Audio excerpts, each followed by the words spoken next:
if your industry is saturated, you're going to have the easiest time standing out. Because one, you have proven demand, right? Hmm. It's already proven that there's a lot of people that want this shit. And you already have a great example of what everybody else is doing. And so do what I did. Look at what everybody else is doing and then do the opposite. In my world, a lot of people have a bullshit course that sucks and is outdated and not useful, and they charge a bunch of money for it. And I was like, well, what would it look like if I made one that's better than their paid course and put it out for free on YouTube as a 6 hour piece on YouTube? Not 13 30-minute videos, but 6.5 hours. And that is, as you said at the top, the way to make a big splash. Caleb, welcome to the Confidence Chronicles podcast, my friend. Thank you so much for having me.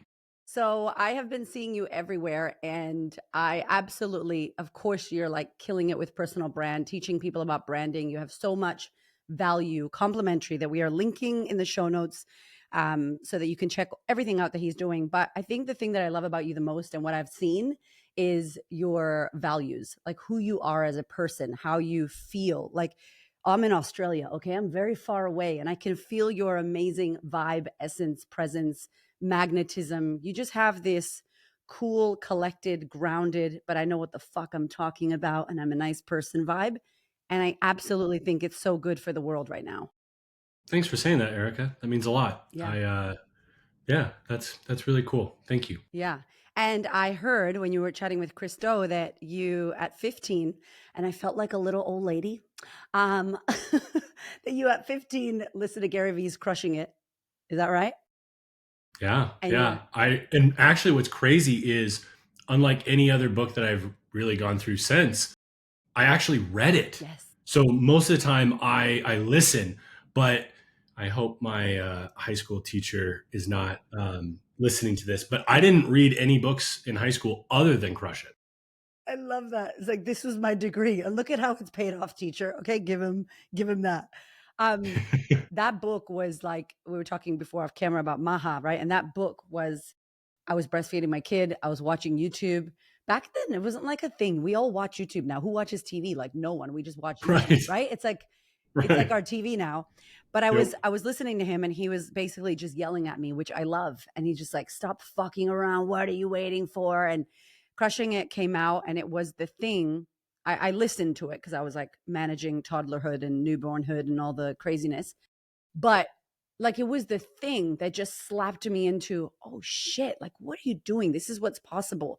What did it do for you at 15? Because I know that you said your dad was a bodybuilder. You were around all these incredible bodybuilders, and it gave you this audacity or this push. Or what did Gary's voice, that book, do for you that made you at 15 be like, I'm gonna do this shit, or I'm gonna go after this?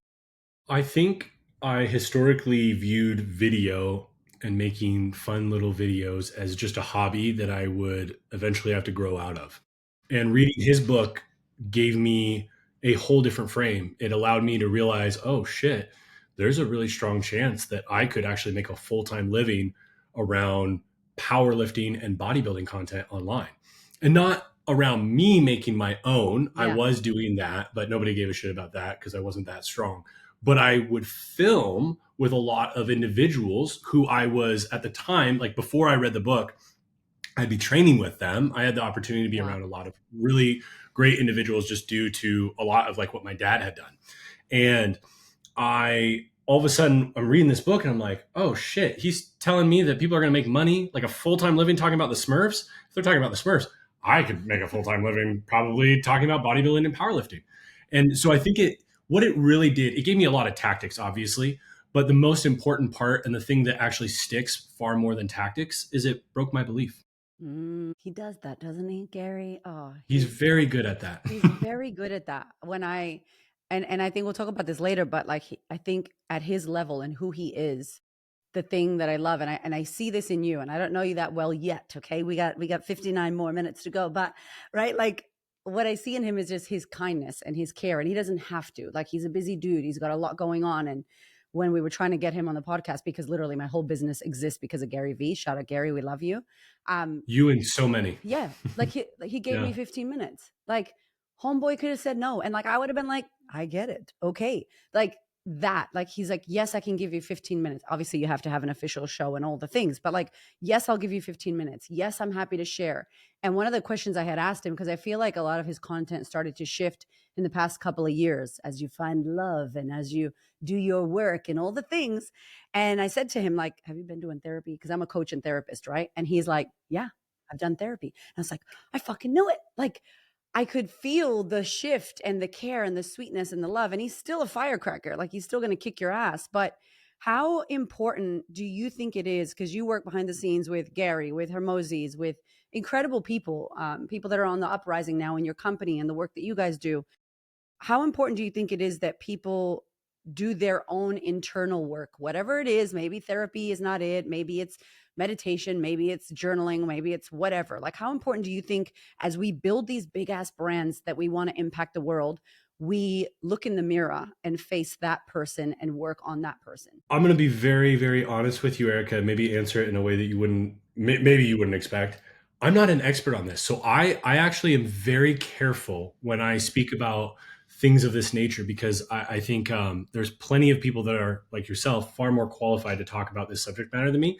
What I will say is, I think in the journey of creating a personal brand, you go down there's two paths that you're presented, and I think that one of them is the path of putting on a front Mm, and being somebody who you think the audience that you desire to have wants, and the other path is being as wildly you as possible. yeah. And I say as wildly you as possible, like very specifically, because I do not think that anybody, or that's maybe too strong of a statement. I don't think many people show up day one making content online as their full self. Totally. Just like most people, when they start a job, when you're a kid and you're going to school, you don't show Yeah. up Yeah. as your full self right away. You grow in comfort level, right? But yeah, I think knowing yourself, I think, is really important. I take it from other angles, I guess, which is knowing like what are the things that you can do that are sustainable, Mm. right? Like actually, my mind just went to a really interesting place. But yes, let's hear it. I gr- working for these characters that you mentioned, like I had times in my career where I actually created this narrative in my head, like I wanted the same things that they wanted. So with Gary, for example, and I know there's so many people in his audience that they go through a season where they do this. I created this narrative, like I do love the Seattle Seahawks, not to the level that he loves the Jets. And when I was younger, I was like, I want to buy the Seahawks. And I was like, that's not true. I actually have literally zero desire to do that. Right. And I used to think that I wanted to, like, I was that kind of Yep. ambitious. Yep. And I am, I mean, compared to your average Yeah. Sarah or Joe, I am maybe a little bit more ambitious, but not to that level. And so I think for me, I'm very grateful that I, to your point, did the work, I guess, less intentionally than probably I would have liked, but I figured out that that isn't who I am and that's not my ambition. Luckily, before I started making content, so I didn't put this frame into the world of somebody who I am not, have that gain some level of success, and then create a prison that I am trapped in and I have to fulfill on a day to day basis. And I am a man, so I do not pretend to know what it's like as a woman.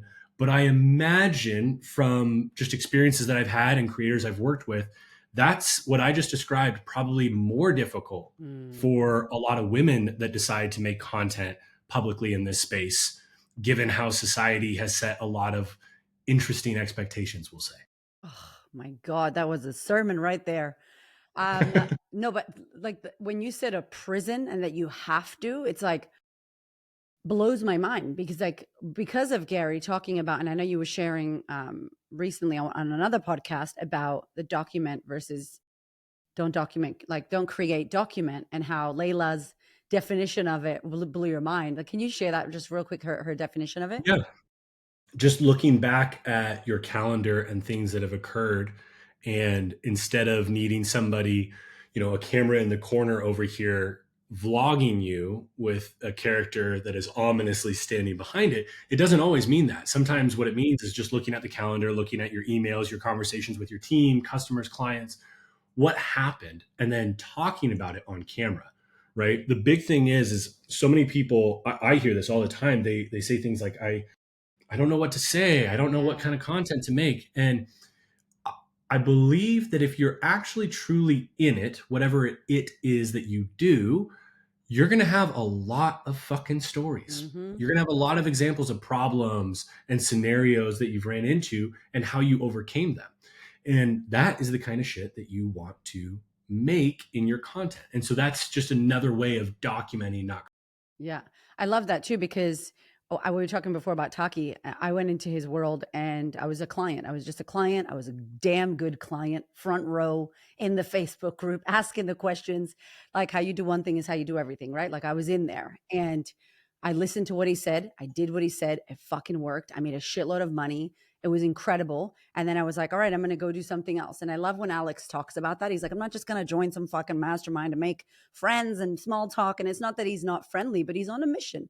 Homeboy's on a mission. And so I did that. And I remember being in his program and I started to become like Taki, like, I'm going to build this program. And I'm like, fuck that. I don't want to be on Zoom every week. Like, oh, I don't want that life. And like, Taki, I love you. I know you want that life, but I'm like, that sounds terrible for me. Like, and I noticed that we do this a lot. We do this a lot with, Alex Hormozi, like Leila, like Gary. These are massive personalities that one day we're not. One day we're in the process of becoming. If you're listening to this shit, like you, like me, like Caleb, we have all been in the process of becoming. I'm still becoming, right? And like, I just feel like we if we're not careful and we don't know who we want, what we want, and who we are, like you just mentioned, we start to shapeshift into these people, and then it becomes, I need to go viral. I need now 1 million followers. Now I need this brand deal. Now I need this, and then you're right. You end up, and this shit happens in relationship. Like, fuck, who are you, roommate? I don't want to be in this marriage.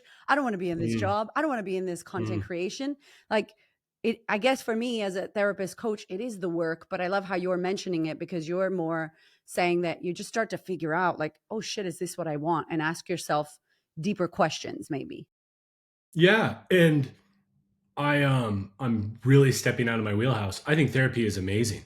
I am confident enough to admit that I have not manned up enough to do it yet, but I believe that that is something that is incredibly important. And I do think that for a large majority of people that are listening or watching this, Yeah. that is probably the clearest route to accomplishing that. Yeah. I will say though, there's a lot of shit, fucked up, bad, shitty, crappy therapist. Bad. Like it makes me angry. And it sucks because I'm one of those people that I'm like, if you got a clipboard and glasses and you're just judging me, like I'm not coming into the room. And Caleb, you won't believe how many times that is the true manifestation in front of me. And I'm like, fuck, this is why it sucks. So hence why I'm mass and I do coaching and I do more like basically kind of what Gary does, like yelling at people on the internet to back and believe in themselves and ask themselves difficult questions. And I'm going to segue that to difficult questions because you, my friend, I feel like you came out the gate. Like maybe you were behind the scenes, bomb ass person doing amazing shit and no one knew. Then you were like, hello, my name is Caleb. Here's a 6-hour course on YouTube that is Audacious. fucking fire. My friends, if you want to know what it's like to disrupt and be like, nobody knows me, I've been behind the scene, boom. Like you just drop that shit with an amazing ass workbook. It's 6 hours. What makes me angry is that most people will go, so cool, and watch 5 minutes and then, or watch it and then fucking do nothing. Don't be her, okay? If you're listening to the show, there's links in the show notes. I'm going to send you the YouTube. We're in the era of information and you can just take a lot of information, but it's about the fucking application. So for you, you came out the gate. You were like, I need to share all of this knowledge and this content with the community. Some of the questions you ask, can you share like, you've got these first 4 kind of core areas that you start people with. And I fucking love it because you reverse engineer. Can you share a little bit on that? Yeah. I mean, we're going to reference him a lot, but I got the whole idea of reverse engineering anything from Gary. Ah, He's been talking about that yeah. since, I mean, I probably the first video I ever saw of his on YouTube. when it was Chubby V, Yeah. as he likes to refer to himself as. Yeah, the brand journey framework I think is an incredible place for people to start. It does start with the end in mind and then works our way back to today. And so the first question that I like to ask is, what is your goal? What is your desired outcome? AKA, why the fuck are you putting all of this effort into building this brand, right? Like, you and I both know it is, there are a lot of sacrifices that come with doing this. And unfortunately, and this is kind of like a mission that I have, is most people, including the people talking about building a personal brand, do not share that part of it. Yeah. Okay. Yeah. And so, like, if you're going to make these trade offs, if you're going to give up privacy, etc., why are we doing it? Totally. Right. Another thing that I want to share before I go to the next question is, so many people that I talk to, they'll say things like, I've been making content for like 2 years, Caleb, and I don't even know if it's working. And that is like heartbreaking to me because, yeah, it's like, okay, the way you know if it's working or not is you define what your goal is, and are you moving closer to your goal by making this content and building your personal brand. So the first question I ask is, what is the desired outcome that you have, right? The next question that I like to ask is, what would you have to be known for in order for your desired outcome to occur, right? I believe that a lot of things come to us in life based on our reputations. Okay. Personal brand reputation. I'm not the first person to say this. This has been said a million times. You've heard it before. But your reputation, in my opinion, is the most valuable thing that you have. Okay. So, what would you have to be known for in order for this desired outcome to occur? The next question is, what would you have to do in order to be known for the thing to get your desired outcome? We build reputations not just by talking, but by actually fucking doing shit, right? And so the more that you take action and do, the more that you can build the reputation that leads to the outcomes you desire.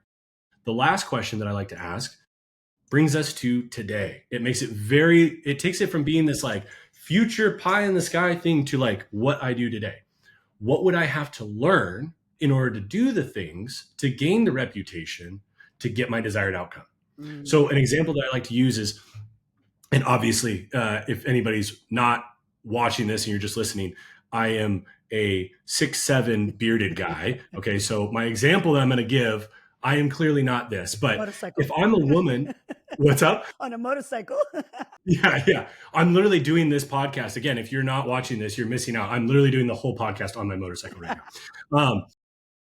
But if I'm a woman who wants to speak on stages to inspire other women to build their business, if that's my desired outcome, then most likely I'd have to be known as a woman who has built a successful business and probably helped other women build successful businesses. So what do I need to do to be known for that? I need to build a fucking successful business, right? And then I need to help other people do that. And the really cool part is the last question, what do I need to learn? Well, if you're starting from zero, you have a lot to learn to build a successful business. There's a bunch of departments within a business. And within each of those departments, there's a bunch of core fundamental skills that you need to acquire in order to do this successfully. And so the brand journey framework, I honestly, I still call it that, but it should be the brand journey roadmap, because what it is it gives you the roadmap of exactly how to go from where you are right now to that desired outcome.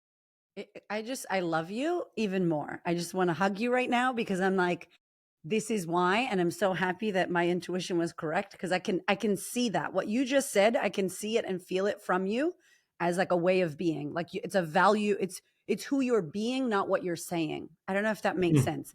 Yeah. Okay. Yeah. So I fucking love that, because I think when I came out the gate, I was literally breastfeeding a baby. I had a 2-year-old, no money, broke as fuck, nothing to lose. Gary's like yelling at me, do a podcast on Anchor. I'm like, fuck it. So I started my podcast with my Apple headphones, the shit you got on right now. He's wearing the wired headphones, right? I got these little Puerto Rican hoops. In Australia, they're bracelets, but I put them on my ears. And I'm driving my car. My e-tag is like, pay your e-tag, like making the you didn't pay noises. And I'm just doing my podcast. Like that shit, Caleb, when I don't know what the fuck happened, but maybe people were tired of the perfect audio, perfect setup. They wanted a big sister on Bluetooth yelling at them to back themselves, whatever. But the shit went off. And then I was like, fuck, this is something I had no idea. I didn't do it to strategically try to be this fucking whatever. I was just sharing. I'm broke. I've got a job. I've got no money, but I've got a vision, and I want to do this shit. And it was because of Gary that he was like, 8 Mile, Eminem. where he gets on the fucking stage. And if you haven't watched it, go Google that shit after this episode. And he's just like, fuck it, I'm broke, I'm this. And he's just dissing himself so bad that the other person has no fucking power. Like, what are you going to say, dude? It's almost like mic drop. Like I dissed myself. Yeah. And I feel like when you can walk around with that type of freedom to not pretend, to not wear a mask, to not air quotes try to be, you're just like, this is fucking me. I feel like it gives you, not only does it give trust, but it gives you freedom. It gives you the ability to show up as you are. I feel like the underdog, people want to see people win, like going from shit to, and I'm lucky. I'm lucky that I didn't have any, I had no fucks to lose. I had nothing else. Like we were broke. And I was like, I'm at the end of my course here. So I'm just going to show up as is. But now it's an air quote strategy because so many people are so filtered and perfect, and they are coming out of the womb like, I'm a CEO, 7-figure, blah, blah, blah. And you're like, bitch, you're not even crawling. And I love that you say that, because how are you going to teach someone something that you are not doing yourself? And I hear Alex say it a lot. So what I'm hearing you say, Caleb, is that this is going to take time. Fuck. Really? Like I gotta spend time learning and doing shit. I mean, what I will say is I think people that are not as familiar, which is the majority of people, with my career are seeing, the traction, and it's not anything crazy, but like we've gotten to 52,000 or more subscribers on YouTube in 7 videos. Like that's kind of That's wild. wild. And I think what a lot of people, and I probably need to hit on this even more, is the reason why is because I've done 16 years behind the scenes, have 16 years of building foundation for this house that I'm now trying to build publicly. But it's a strong foundation, relatively speaking. And so I believe that, it is something that I would encourage people to enter and do with the expectation that nothing great is going to happen for 36 months. 36. And I tell people that, and they get very frustrated and immediately give me all the examples of people that have done it in 6 months. I'm like, great. Yeah. You're one of the Paul brothers. Like, you're Emma Chamberlain. Okay, cool. Awesome. Great. I am not. Yeah. And so I went into this with very low expectations. We talk about this course. It's crazy. It's over 500,000 views now. Wild. I'm blown away. Our goal was 1,000. I know I say on different podcasts, I say 1,000, 5,000, and 10,000 because I can't quite remember what I told Trevor, but it was either 1,000, 5,000, or 10,000 views in the first year was Wow. my goal. And so I think in doing that, and in sports, again, this is so contrary to all of the hardos that are like set insane goals that you have to like, and there's nothing wrong with that. And the tone of voice that I just had made it sound like it, but there's nothing wrong with that. But it is wrong for me. Yeah. I've noticed that it doesn't work for me. When I competed in powerlifting, I set a couple of American records. And when I did it, I did not have that be some big public goal. In fact, my family were the only people that knew that I was competing in that meet. I didn't tell anybody. And so like, I like to have my expectations, I guess, be throttled. Mm-hmm. And this is how I'll put it, actually. I'm a verbal processor. I like it. Yes. My expectations on performance, I keep low. My expectations on my effort that I will put into it, I put radically high. And this is the first time I think I've ever articulated it that way. But I think that is right. Yeah. I'm a verbal processor as well. I like it. And I think it's nice to work shit out in your head. I love that because, it's like we do have this, I don't know, this, it feels like if we're not careful and we don't put our headphones in, the world is so noisy. Like the internet is so noisy and all the experts and everything's so noisy. And again, I go back to the self-work. And I guess if you're not into self-work, I feel like everyone is into self-work, even if you don't know you are, but like, you're going to be led by what? You're led by your values. You're led by what you believe to be true. You're led by the fuck ups. You're led by, oh, that doesn't work. That's the wrong way. Don't want to go that way. Like, and allowing, I guess, people to see that. I feel like I guess I speak about personal brand a little bit because of my community and the women that I serve, because I believe that we need to be mindful of building that. And I believe that if we want to, the women that listen to this podcast, the women that I work with, it was a great example because they want to get on stage. They want to get on stage. They want to impact. They want to share. And I can almost smell when I have someone on Zoom that's like, I want to join the Queen's table. And I'm like, what are we doing this for? And like, for me, it's not about just money. You can make a fuckload of money and be the most miserable. I'm sure you've seen it. Miserable person in the world. And you've got 17 Lamborghinis. Great. Like, what are we doing this for? And I think when the intentionality behind it isn't correct for whatever reason, I feel like it doesn't cut through. And maybe you go viral in a video or two, but then that long lasting doesn't happen. In your experience, what have you seen where people are being led? And I don't want to say the wrong reasons, because as you said, we all have our different reasons. But when we're being led by the things that we think society, social media, algorithms, Zuckerberg, whatever, like is telling us we air quotes should do versus finding what should lead us internally from ourselves. I think it just comes down to what we talked about at the top, which is they haven't defined what their outcome is. And so they can't measure whether or not what they're doing is leading them closer to that. It's like Alice in Wonderland when she comes up to the cat in the tree and she's like, which way should I go? And he goes, where do you want to go? I don't know. Well, either way, we'll take you there. Well, I don't know. Like, Yeah. yeah, I think you just need to define it. I think if I had not defined what my goals were, I think that I would be far more likely to fall victim to the trap of making all the content that I see a lot of these people that talk about personal brand and content strategy are putting out there. And like, I want to be clear, I don't think there's anything wrong with them or with the content or anything like that for the most part. I think a lot of them are sharing stuff, that they have found to be useful for themselves. Some of them are sharing stuff just to get you into their community that they charge you for and take advantage of for a while. But for the majority of them, I think it's really well intended. I think the problem is for me, I believe that I want to teach people to fish. And so I need to teach them principle-based things. But if I wouldn't have defined that as one of my desired outcomes of helping people be able to develop their own personal brand without needing to work with me, Yeah. well, then I would have gone on a totally different path. My desired outcome is a huge reason why we released the course the way we did. Yeah. Right? Like a lot of my decision-making framework really comes down to that brand journey framework. That gives me, podcast opportunities, speaking events, clients that we're going to potentially work with. A lot of it is filtered by that articulated desired outcome. And so I think a lot of like what you're saying here, it just comes down to you have not defined what you really want to have happen and what you would need to be known for in order for that to happen. Because the thing is your reputation is not just built by the good things that you do. It is also, unfortunately, sometimes built by the bad decisions that you make, right? And so that's why I try to be intentional. And I talk about this a lot. I shared it with Taki's group. Like, you want to define what you want to be known as being for, but I would argue equally, you want to define what you want to be known as being against. Yes. And if you define those things, one, you can repeat them over and over in your content and your audience will start to speak that on your behalf. But two, it gives you the framework to decide whether working with this person, appearing publicly with this person, speaking on this stage is going to move you closer to your goal or further away.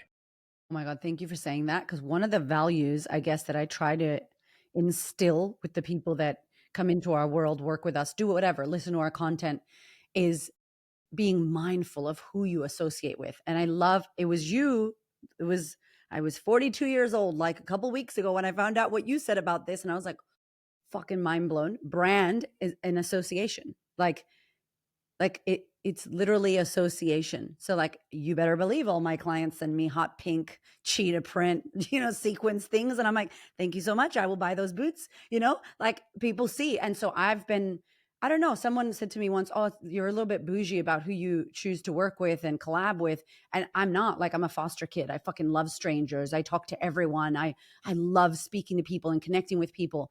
But the brand association and like the shit that I'm like, my name, your name, my name, this person, I've always been so mindful about it because I feel like, fuck, if I'm still figuring out my values, if I fuck things up, if I'm still questioning, and then I don't know your intentions, I feel like it's like who you marry, who you end up with. Like, it's such a big I don't know if I'm taking it too serious, but for me, it's serious. Can you speak to that? Like who we fuck with, who we collab with, who we put ourselves on stages with? I Like, mean, yeah, I'm not going to name names, no, but yeah, there's people that are in the industry right now that bad things are happening to that a lot yeah, of people have made content with. And it's like, yeah. I would argue a lot of them are fairly predictable. Yep, yep, yep, yep. But shockingly, a lot of people that I know and respect still will associate with these kind of characters. And again, everyone needs to make their own decisions and everyone needs to determine what their goal is. And maybe associating with those individuals gets you closer to your goal.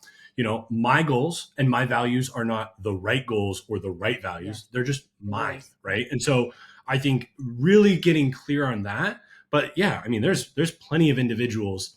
I mean, the amount of people that have been well known that then go on to do something very bad, or they were doing bad things all along and it came out down the road, Mm, is high. And unfortunately, right now, it feels like it's getting higher and higher. yes. And so I think doing due diligence, and actually I've been seeing a lot of comments recently on like, how do you evaluate these things? Mm, And I don't have the framework for it yet. I'm going to work on that because it, right now for me, I hate this answer and I hate when I hear people give this answer. So I apologize, everybody, but it's an intuitive thing. It's an intuition. I have a good spidey sense, as I've I always love called it, for that. these things. Yes. And so I trust that. Right. And it's funny because there's been a lot of times where that spidey sense has gone off really early, and Mhm. I'll vocalize to, not everybody, but just a couple of close friends that are in the space and like, hey, maybe you want to watch out for these things, blah, blah, blah.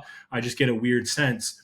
And it's like years later that it pans out. But so I'm trying to figure out what that is. No idea. So I know that's not useful at all. No, I It's more like just it. like, I like it, here's this Caleb. No, trick. listen. I wrote a book called Becoming Magnetic. And in the fucking book, I was like, this is shit is not about putting crystals in your bra and meditations and manifesting and love and light. And I love you, Gabby Bernstein. No shade. But like, it's not about that shit. Like, how the fuck do you actually attract? How do you actually manifest? How do you, like, do you boo? But I don't like and Taki's the same. He's always like chakra tweaking and whatever. Like he thinks it's I'm going to funny. get in trouble with my girlfriend here. She loves some My crystals. husband, I yeah. think they're fucking Listen, weird, but my she's into them. just so Christo, when we chatted, my husband came in at the end and was like, "Hey, Chris," and he's like, "My fucking wife talks about 5D shit," because my husband is like an initiated shamanic practitioner, and people are like, "What?" But I'm like, "Hold on, he's a Wild. dad and he listens to Drake. Like he's a normal dude. Like he's not potato sack wearing. He's like a normal. I don't know. Like That's funny. he mows the fucking lawn. He's a normal dude, but then he's on some other shit, right? And like, cool." But I think I love what you say because I do believe it is intuition. I do believe it is like it's a feeling, it's a vibe, it's a gut. Wayne Dyer, who passed away, I love to death. He said, gut stands for give up thinking. Like GUT is like give up thinking and just feel like your gut is your fucking belly. It's another brain, right? Like it's kind of cool. Yes, I don't know. yes, Yes, but not some cool. a view that I do have though is that a gut feeling is just your body saying, "Hey, I've been in this scenario before and it went this way."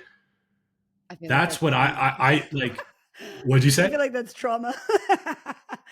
I feel like it's unhealed trauma because you could be in the same air quotes scenario. Ooh, I don't know. My Australian situation's coming out, right? I feel like you could be in the same shit. This smells and looks the same, but I'm not the same. It's not the same timeline. I'm different. This is different. You know? Yeah, we're talking outside of my wheelhouse, but No, I you're in think the that wheelhouse. is your reaction. That is the reaction. So I think that the gut feeling is that I don't think that ever goes away, Yeah. right? Yeah. Or hopefully, Yeah. hopefully, right? Like if we were around a kid that lied all the time when we were younger, I think that when we get a gut sense that like somebody isn't truthful, it's reminding us of that time. And who Yes. knows? I could be Yes. totally No, wrong no, on no. that, but I love that we're out of the wheelhouse. I'm out of my wheelhouse. massively out of my We ought to wheelhouse fit right now. together. It's okay. No, and like I don't know. I think I know that the word sounds spiritual and vague, and so I get that like intuition. But I do think that there's something, and I think experience, not age, because I feel like I'm 99 years old off the life that I've had, and I'm not that old, right? But I feel like experience gives you that ability to vibe check and feel, and it's not judgment. So I guess I just want to acknowledge what you're saying and say, I think it's correct. And I think some people are tapped into that shit. Some people, my son, he's 10. and we go buy a fucking helmet. What are they called? The little helmet things for bike riding. And we're both like, we look at each other like, oh, this fool. He didn't know. We're not going to ask him. Like, we're not being judgmental, but we just vibe the lack of confidence and looking around. And, oh, I don't know. And we're like, yeah, you're not the guy we're going to talk to. And we just go, all right, who else do we find? And I love that, like, my 10-year-old, he knows. He's like, nah, I don't know about you. Nah, I don't know about Yeah. this. I don't know. And I think it's important to have, I don't think a lot of people have that discernment right now when they're fucking with other people on collabs online. I don't know. And I think, again, goes back to your framework, your roadmap. It's like, what do you want? And is that bringing you closer to where you want to go and who you want to be? Or is it pulling you away? Or are you going towards who they want you to be? Yes, I think you're giving a very optimistic view too. I think there's a lot of people that do actually at their core know it's not the right thing, but they choose the audience, the awareness they're going to gain, or the fact that this person's going to pay them, or whatever excuse we come up with, because we as humans are incredibly good at justifying things to Yep. ourselves. Yep. Like, I think a lot of us in our guts, back to that, know a lot of times when it's not a good pairing, it's not a good opportunity for us to take on. But it's incredibly, I mean, I've had a couple of individuals with large shows ask me to be on their podcast. And it's like, I'm the guy that's preaching this. And I saw the DM and I'm like, oh, okay. I could get in front of a lot of people, but like, of course I'm not going to do that. Yeah. Right. But I think for a lot of people, it's like, trust that initial, like, Mm. that little like twinkle, that little alarm that goes off, you know? Yeah, it's hard. I did speak at an event where I wanted to vomit for the vibes of the person, not the audience, though. Yeah, The totally. audience was Yeah. fucking lit, and then it's almost like shit. And you're right. You completely do feel that. So we're building brands. We're wanting to get ourselves out there. Can we speak to two people, like the babies, the ones that are just starting out, that are like, oh shit, I really want to build a personal brand. I really want to get out there. I'm maybe working a 9 to 5, or I got a little side hustle and I'm trying to build it. What do you feel like would be advice, or I know it's hard to say advice or a one-liner, but like something that could support them in that early stage of the juggle of work and wanting to trust yourself to move into this business or your career thing that you're trying to build? Have sustainability be one of your North Stars. I think the mistake that so many of us make is we look at these people that we admire so fondly making content, making, 300, 400, 500 pieces of content a week, and we think that we need to do our version of that. And I just I'm going to use an old bodybuilding reference here, but it's like if I was going into the gym and trying to take on Iris Kyle. She was Mr. Olympia or Miss Olympia when I was coming up and really into bodybuilding. If I try to take her routine, Yeah. I am going to break my knees, my elbows, and both of my rotator cuffs, right? Like, it's just not going to work. And I think that that's super logical when it comes to like athletics, right? Like, Yeah. we're not going to show up on the tennis court like Serena, or go sprinting like Usain Bolt, right? I'm using older references because I'm an older person, but and for some reason we forget the same logic when it comes to content creation. And so I encourage people, look at what I'm doing. I've been the guy behind the scenes on some of the highest volume, biggest names in the business creator space. I'm releasing one YouTube video a month. And when we have the capacity, because we're putting so much effort into those, we'll make extra content for Instagram and LinkedIn. And that's going to increase, right? Because where you start does not have to dictate where you're going to be. Yes. And a lot of people get scared that if I start like this, I'm always going to stay here. And it's like, no, if you start at a crazy high level, the moment that you get sick or it gets really busy in the business and you have to focus on the thing that's actually paying your fucking bills and you step away from it, there's this like, well, I've lost it all, right? It's kind of like when you're getting momentum on a diet, or at least for me, when I'm getting momentum on a diet and then I go on a vacation and I go off of it and I come back and I'm like, oh, I got back on a Saturday. I'll pick it up on Monday. I never pick it up on Monday, right? And so pick something that is sustainable that you can stick with. And so if you only have, if you're working a full-time job, you've got young kiddos at home, and it's like, okay, I'm going to be awake from 8:30 to 9:30 after the children are asleep and before I go to bed. You only got an hour. Well, make use of that time. Don't create a system and a process that requires 3 hours a day, Yeah. Oh, right? And I know it sounds so simple, but none of the people listening or no. watching are actually I doing know. that. Can I just tell you that with the mindset was a big fucking buzzword for a long time, and now I think personal brand is becoming this big word as well. Yeah, it Trigger is. warning was a in our industry big word for a while. Trauma, all that.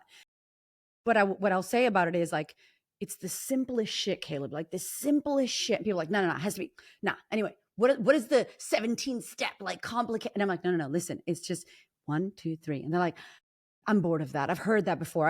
It's like we want to make it so fucking hard, but you're right. It's literally the simplest thing if you could do that consistently. And I love that you shared that. Yes. And I do want to talk to the higher level peeps that are listening as well. I don't want to forget because I have ADHD triple D. So we'll come back to y'all. But like I love that you say make it work for you. And I hear you say this a lot. And I think it's so valuable and we need you to continue to say that because you've worked with some of the biggest people and the coolest fucking people and you see them doing and you're like, whoa, man, how do like Hormozi's like, whoo, like me and my husband love our business, but goddamn, like I was like, that is a dedication to dessert and business. And I'm like, that works for them, and like fantastic. That's for them. But you really talk a lot about building your life and building your content and building the way that you show up in a way that works for you. So if you hate pink, don't fucking do pink. If you're not a video person, do audio. Like for those that are starting out and coming into this world that are like, it's so saturated. I can't do 17,000 videos. Can you just drop a little bit more on that? Because I think it's such a problem in our Yes. industry. Uh, I hate that excuse. If your industry is saturated, you're going to have the easiest time standing out because one, you have proven demand, right? Mhm. It's already proven that there's a lot of people that want this shit, and you already have a great example of what everybody else is doing. And so do what I did. Look at what everybody else is doing and then do the opposite. In my world, a lot of people have a bullshit course that sucks and is outdated and not useful, and they charge a bunch of money for it. And I was like, well, what would it look like if I made one that's better than their paid course and put it out for free on YouTube as a 6 hour piece on YouTube? Not 13 30-minute videos, but 6.5 hours. And that is, as you said at the top, the way to make a big splash. And so, to make this practical for everybody, an exercise that I encourage you to do is to pull out a piece of paper right now, grab a pen, and create two columns on the piece of paper. On the left side, you're going to write out all the things that people in your space say that you disagree with or think require more nuance. You're also going to write down all the things that you find cringe, disgusting, and like all the reasons why you should never make content because you don't want to be that annoying person on the internet. I'm with you. I have the long list as well. And then on the right side, this is where it gets like obnoxiously complicated. So listen very closely here. You're going to write out the exact opposite of everything on the left. And that's going to be what you talk about and do. And shockingly, if you do that, you will stand out. This doesn't only work for content, by the way. This works for business in general. Because what we just identified are all the actions you're going to take, the way that you're going to show up in your customer service versus all the other lawn care companies, versus all the other hair salons, right? Like you, right? Like you define what you don't like and you're going to do the opposite. But also in your messaging, in all your marketing, in your website copy, in your brochures, if you still do that shit, that is the messaging that you're going to pick because it's going to naturally stand out because it's different than what everybody else is doing. Again, simple, but that's my whole goal here is I'm trying to take something that the majority of the industry for years has tried to make complicated, from one man's opinion, has tried to make complicated to monetize people Mhm. and take advantage of them truly. Yep. Like the horror stories that I hear of like these branding agencies that are doing shit that's not actually useful and charging. I'm all for charging hundreds of thousands of dollars. Do it, but get them fucking Yeah. results, right? Like, so yeah, I could go on, but I yes. I it's yes, me too. So I'm like, let's go to the ones that are established and I'll give you some of the things that my ladies will say to me. I'm not interesting. Um I'm not interesting. Same. I don't have a secret sauce. I don't have anything cool to share. I'm not as good as XYZ. I don't have the audience. No one's choosing me. No one's choosing me. Like, no one's choosing me to speak. No one's choosing me to XYZ. And these women now, these ones are established. They've got the experience. They got the receipts. Like, they got the years, but they're finding it, especially the 40 plus, they're finding it really sticky because all these people are online and they're feeling like, whoa. And they're like, I'll give it up to them. They're trying to learn the chachi, you know, I call my chat GPT chachi. Okay. She's Latina. They're trying to learn all the things, but they're like, oh shit, like it's too much. Who am I to? And they almost start like shrinking back in, and they've got the years of experience. They're not getting chosen or picked. What can we say to them around their personal brand at that kind of level? And I got a lot of different angles that I want to go with this one, but whatever you view as your disadvantage, turn it into your advantage. Mm, And so if you think that you are somebody who has, spent the last 18 years of your life focused on raising kids and not focused on some of these things, I'm speaking from experience of a really close family member of mine. She, spent many years raising children. Thank God for that. Greatest thing I think that you can do as a human. And she, goes through that, raises these kids, and then gets divorced and goes to enter the workforce and is like, I'm so irrelevant to the workforce. I've been out of it for the last 20 so years. And I will say, I have only lived in this generation. So we all think we're all special and like everybody else has had it different. But from my perspective, the last 20 years, there's been a lot of evolutions in technology, in culture, in everything, maybe more than before. I yeah, don't know. I feel I'm like, not a yeah, historian. yeah. Yeah. But so she entered this season where she was like, I got to get a job. I'm going to get a job and go into the workforce. But I feel so irrelevant. And I was pointing out all these things that she had done, right? Like she had been in like ministry and stuff like that. There was all of these amazing things that she had Leadership. done, Yeah. but she just like immediately defaulted to, I've just been just a mom for the Mm, last 18 years or whatever. And so, and I remember being like, yeah, I mean, I couldn't yeah. manage kids at this time. Like, No. I'm still like trying to figure out like if I'm going to be able to do that one day. Yeah. So I guess what I would say is like, uh, your feelings are valid Mm, slash there's a lot of cool shit that you've probably done, honestly, truly. And here's the other thing, Sarah, if you haven't done anything meaningful or interesting and you're boring and nobody gives a fuck, amazing. Your frame is not going to be the expert. Your frame is going to be the learner. We talk a lot about build in public, but how about you learn in public? mm. Learn on our behalf and teach us what you're doing that's working and what you're doing that's not working, right? So again, uh, I always talk about this. I learned it from Brazilian Jiu Jitsu. I do not roll. I am not an athlete in Brazilian Jiu Jitsu. I just am a fan of it and have a lot of friends that are. And a principle that I hear a lot of different athletes talk about is like in Jiu Jitsu, it's like you roll, so I roll. You roll, so I roll. Whatever you give me, I'm going to use as my advantage against you. And in a less violent way, I like to apply that to life. Yeah. Whatever I'm given or view as my disadvantage, how can I creatively turn this into my advantage? I love this so much because I think I don't know, we think so low of ourselves. We think that, and I don't know what you think about this, but I believe, yeah, I believe, and it goes back to freaking crushing it, Gary. Thank you again. I remember him being like, instead of consuming, create, instead of blah blah blah. And I don't know. I feel like he became like my uncle back then, right? Like I needed a friend. I was hanging out with toddlers and a newborn, and I was just like, oh my god. And I not because I'm so busy and so cool, but I just never got into watching.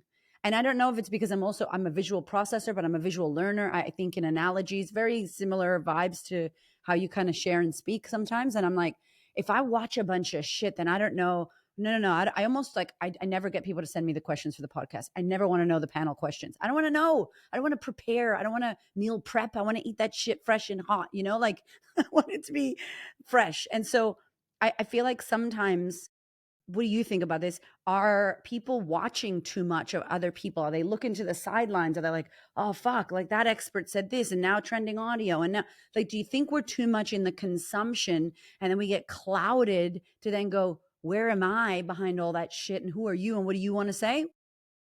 Yes, I typically talk about how I don't like to consume a whole lot of content, especially specifically in my lane. Actually, I consume plenty, like I watch tons of like Harley videos on Yeah. YouTube all the time. Um, I love watching right now my girlfriend and I we're like 10, 12 years late, but we're going through Game of Thrones and holy shit, My it's so God. good. How good is it? Um, Yes. yeah, like I love Love Island. I'll watch Do some you shit watch TV Love all Island? fucking Oh day. my Oh, God. oh yeah, I love it. It's an amazing show. I I love love it. all of those shows. Like, I love and it. recently became more confident enough to share that. But Yeah, good job. yeah, what I would say though is I talk a lot about this, and I think something that I've missed and not done a good job of sharing is in the beginning you do have to watch people. Like the thing that and we tend to do this when we're far removed from the beginning is when I was first learning video and photography, I picked a couple of individuals who I really admired their style and Yeah. the way that they did Yeah. it, and I fucking copied the shit out of it. I just was trying to duplicate it. But then eventually what I started doing is figuring out, okay, I have these, I'll use photography for example. I have these like two or three photographers, Dylan First, Aaron Brimhall. I really like their photo styles, like Mm. the way they shoot and the way that they edit. Like, for any photographers listening, Dylan First would shoot all of his landscape photography at like 1.8, not f8, not f11 for that's some nerd talk right there, Uh, just for you photographers yes, out there. we love you, photographers. I got Belle listening. Yeah, he had such a wildly unique way of approaching landscape photography, and so I started to copy those things. But then eventually, and this is where a lot of people just stop. They just keep copying, Mm. and that's where I think it's unfortunate. You have to do that in the beginning, but then very quickly, if you ever want to have your own thing, you have to figure out what are the elements that I like from Aaron's photography, from Dylan's photography that I can pull into my repertoire, into my utility belt, and that I can use and manipulate in my own way to create the style that I want. And so that's a photography example. For the majority of people making YouTube content, for example, there's probably 3 to 5 creators that you really admire. If you're in the early stages, I would encourage you, what are the things? Identify what are the things that I admire about these creators.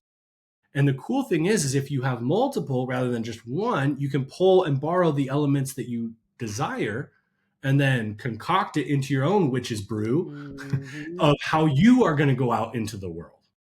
And that's what I recommend a lot of people do. But once you get to that point where you've developed your own style, and that's going to grow and evolve over time, I do encourage you to ignore your industry Yes. Yes. for 2 reasons. One, it influences you too much and you end up looking just like them. And to the point earlier, why would we want to look like everybody else? I thought we wanted to stand out and get results. So why are we doing that? Two, I think, and I have no way of measuring this, I've just seen it up close and personal with a lot of people that I've worked with over the years, is when you start paying too close attention to your competition, you start making decisions to try and beat them rather than to serve your audience. And that is a very, very, very, very, very, very dangerous place to be Mhm. for a lot of reasons that I am not qualified enough to go into. But that ends very badly. Like, really, really, really, really bad for your mental psyche and for the team or any individuals that you have around you. Like, that is not the place to go. And so that's why I like to like put blinders on. And I encourage people, if you're going to watch content, watch it outside of your niche, your industry, your space. Mm. That way you can borrow and see what's working out there, take those learnings and apply it here, and then you stand out. If you have like, the top 2 people in your space and you're just always copying them, well, you will never beat them because they are going to be better at that game than you. So you have to figure out your own game. in one man's opinion. I love how like thoughtful you are about like just my opinion.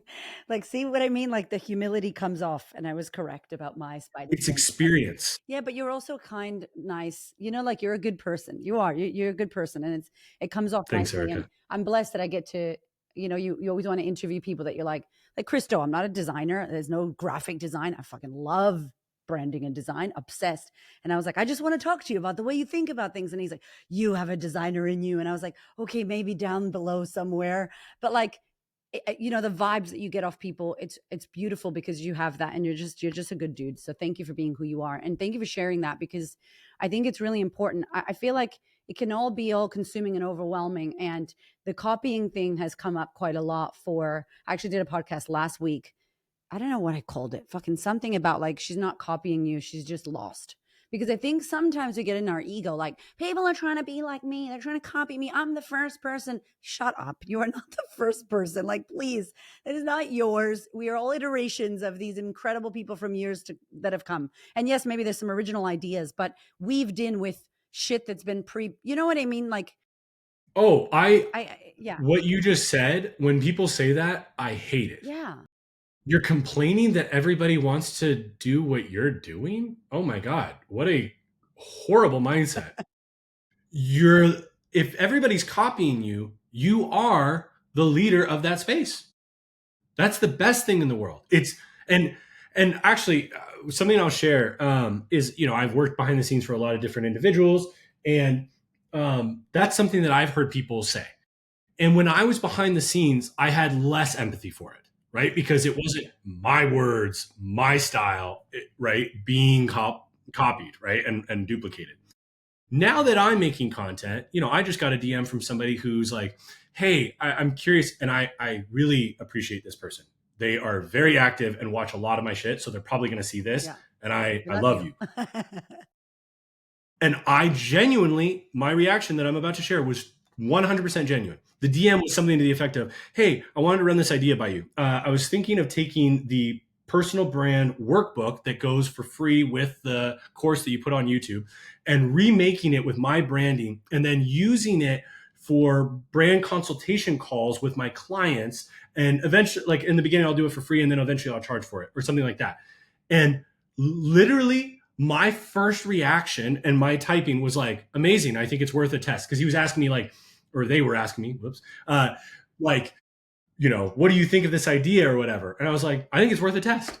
Like, no part of me even jump to like, "Oh my God, they're taking this thing that Trevor and I worked so hard on developing, put hours and hours into, put out for free, and they're going to make money off of it."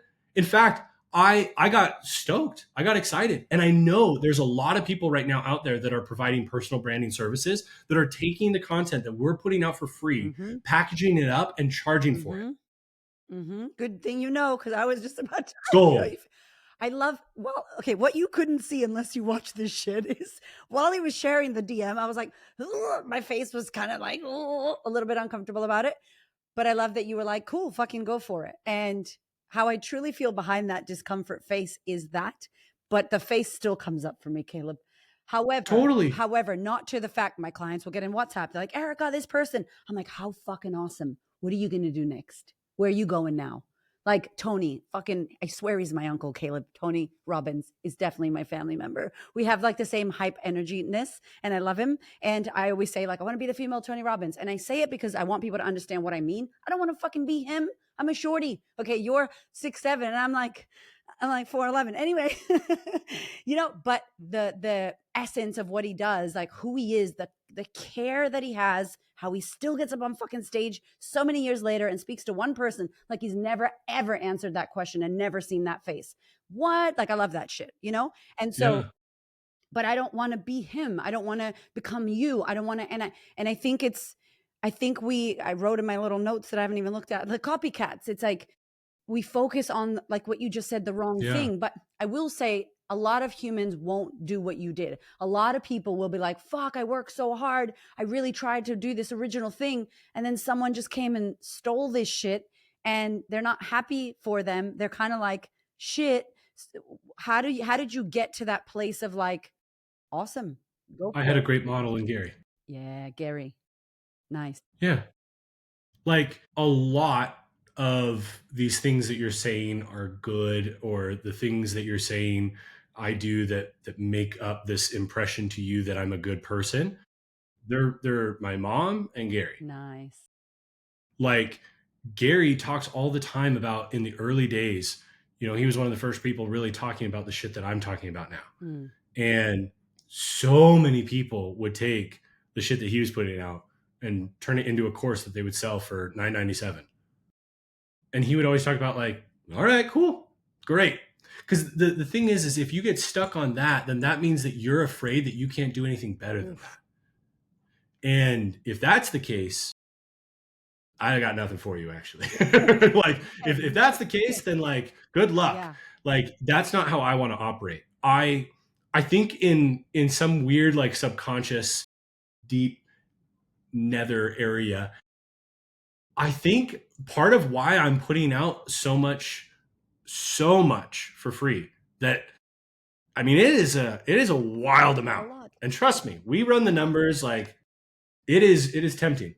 But I think one of the reasons why I like doing it is because then it forces me to be better for the clients that pay us. Yeah. It forces me to constantly work on getting better, right? Like I had a fear when we dropped the course. I was like, whoa, all right, that's everything. Mm-hmm. And then Trevor and I went the next month to sketch out the next video. I was like, oh no, I got more to say. And then clearly I have more to say because we just dropped on 3 hours. Saturday a video that's 3 hours and 20 Yeah. minutes. Yeah. I loved it. I Like, watched it.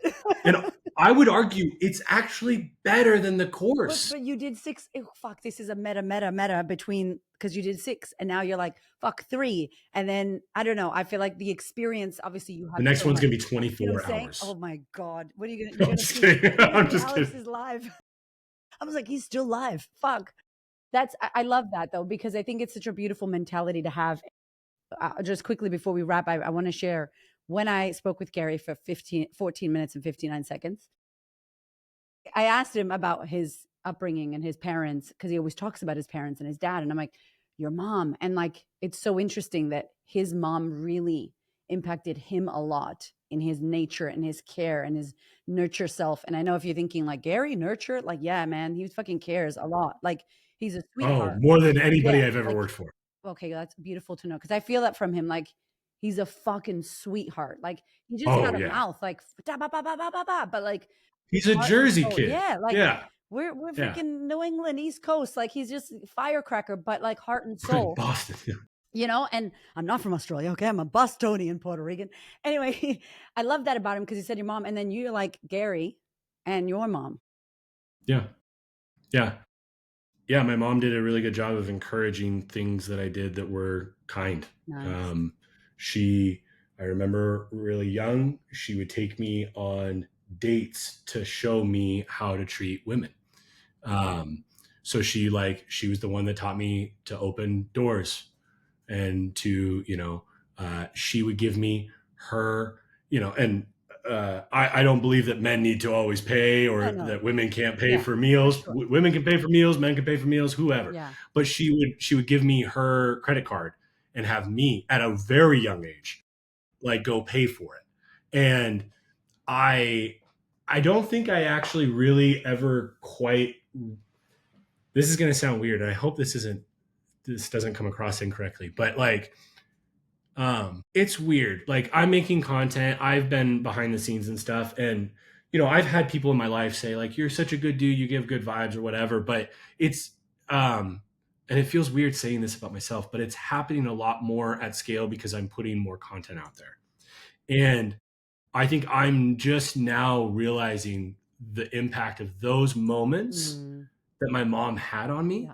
of how she encouraged these really good behaviors in an environment at times that showed me many more examples of bad behaviors. And yeah, yeah, my mom's the shit. Yeah. And that's, I want you to believe that when people say it. Like, I know it's hard because it's about you, but and I can see that your whole career is nothing about you. You've been of service, you've been behind the scenes, you've been supporting, and now you're in the front facing, and it's coming more. Like, I feel like you're only getting started with what you're doing, and not in a way of like you know what I mean? I mean it with love. Like, Oh, I'm you just know what getting I'm saying? started. Like, Yeah, I I feel like completely fuck, agree. you're Yeah. like rocket ship, and I believe God, universe, Buddha, Allah, Oprah, whoever you believe in, right? Like, I feel like All of whatever them. your gods are, I feel like blesses you by who you're being. And it's like, I've been using the example lately of like, I put my order in the kitchen and I'm like, I want this and I want this. And these are the ingredients I like, like, feel free to drop whatever other ingredients you think I need. And like it gets me emotional thinking about it because some shit's going on for me right now that my audience knows I share all the processes. But like cool stuff is happening for me that I've always wanted to happen. And me going to America a few days ago was one of those cool things, you know? And so I'm just like, I've put my order in and I trust that they're cooking that shit. And I can smell it and it smells delicious, but it's not ready. Like it's not ready to be served yet. And if I got it right now, it would be fucking raw, you know? Like, and it would be not what it needs to be. And so I feel like you're what you're building and what you're doing and the hours you and Trevor, shout out to you and the whole team that you have behind the scenes building everything and Kate and you know when you're a good human and you do and you're really connected to what you're trying to do for right reason and whatever reason you think it is for you, but I feel like you get blessed. I feel like you get looked after. I feel like the positions get put where they need to be and we don't know when, but your meal is coming. It's being cooked, right? It's going to be delicious. It's going to be better than you can imagine. And I'm so grateful that Gary and that Hermosis and that everyone that you get to work with has been able to um, not only impact you, but also draw out what was already in you from your upbringing and your beautiful parents and your experiences. Because you're doing some big, beautiful shit for our world. And you're teaching a lot of us so much around what it takes to build brand. And I'm so happy that your values are weaved in the DNA of your workbook and your videos and your YouTubes and all your, I've watched so many of your interviews. I feel like a stalker. And I love this side of things like, yes, personal brand, but I love the human, who's the person, who's the dad to be, who's the boyfriend, who's the son, who's Caleb, the person. And I think that I just want you to know that that person comes out and it's showcased and you're giving the spidey senses out every time you show up and just thank you for being who you are. And I know it's probably so awkward for me to just drop all that on you, but I just wanted to No, it say means a thank you. lot. Okay, I'm working on taking great. compliments better. And so let me practice here by saying thank you, Erica. That means a lot. Seriously. Receive. It's not easy to receive. All right. So I have to let you go, but I don't want to. You are so amazing. And I'm so honestly, I am really, I'm really grateful when people like you show up and you are who you think you are or who people think you are. And you have so much wisdom and so much happening. What's coming up for you? What's around the corner? What are you looking forward to? Where's your reverse engineer leading you next? Do you know? Or is it? Right now, it's just serving our clients better than ever before. Yeah. Yeah, I think something that is a tendency for characters like me Mm, and in this yeah. space is we set out to build a business, start getting more traction than maybe expected on the personal brand, and it can distract. And I'm doing my very best to do the exact opposite of that and figure out. I mean, we were just having a meeting as a team today of how can we serve and show up for our clients better. And so it's really, you know, I'm trying to help as many people for free as possible with our content, but it's also really figuring out like, okay, what's the next level of service look like? How can I improve? What are the things that I've done wrong? Where am I not doing a good job of evaluating whether or not this would be the right client to take on and everything? So I think, I've been doing this shit for 16, almost 17 years in a couple weeks here. But like business, I'm in month 10. And Wow. so I think I'm really trying to focus on gaining those skills. Like anybody who is on our email list, you're seeing, I am not great at writing emails yet. They're showing up in your promotions tab right now. We're working on deliverability, I promise. But like these are the things that I haven't done, Yeah. right? Or haven't done as much, or haven't been the button pusher. Yeah. And so I'm learning, and our team, we're developing these things. And so I think right now it's not some big thing over here. It's the opportunity in front of me.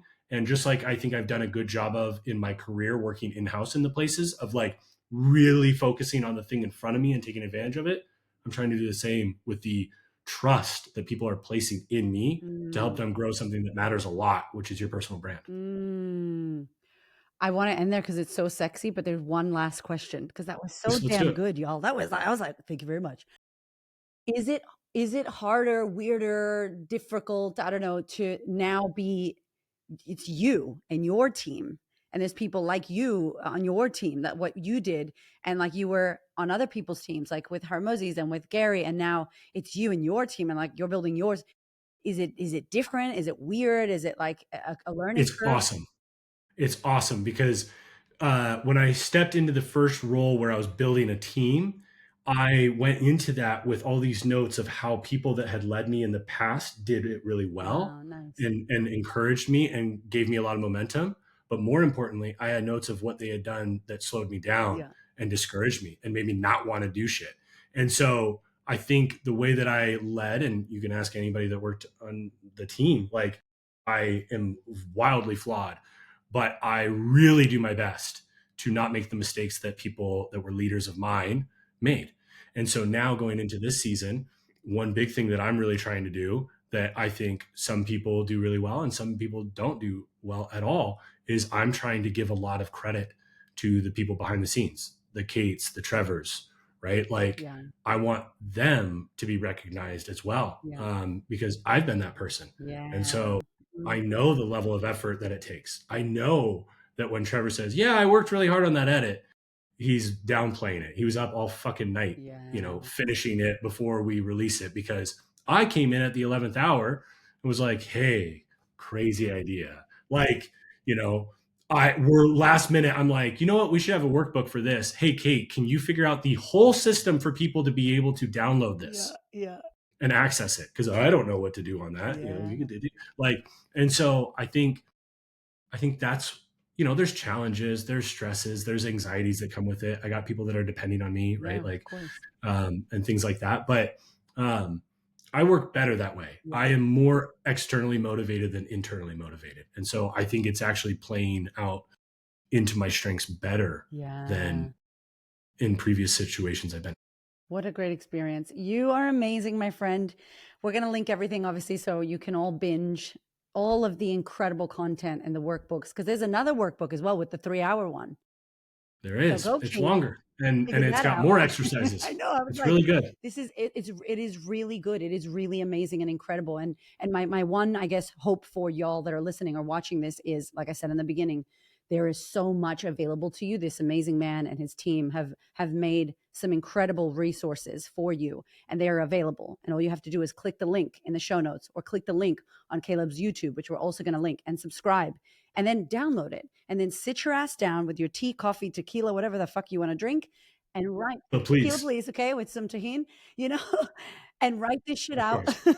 and sit there. And that to me, that's the work, Caleb. By the way, like to me, that's the work. It's you by yourself, pen and paper. You could do digital if you're a fucking Gen Z, that's fine. But like pen and paper, old school shit, pulling your answers from your brain and your head and your heart out, that shit's gonna give you so much. Like, do it, my friends. Please do it. What were you gonna say? You were And make it a drinking game every time that I say ultimately, you will be gonna be drunk. smashed by the end of it. By the way, I just ruined it for everybody that hasn't consumed it. You're never gonna like I say ultimately a You're lot in gonna the see course. it. So You're gonna yeah, highlight good luck. ultimately and send him a DM, screenshot, and tag him. But thank you, and thank Love you for it. that beautiful coffee that you shared on socials. Like you're just a good dude. Thank you to your mama. Thank you to Gary for you and for you for showing up and doing this work. It's so needed. You are incredible, my friends. Thank you so much. Thank you, Erica. Thanks for the opportunity.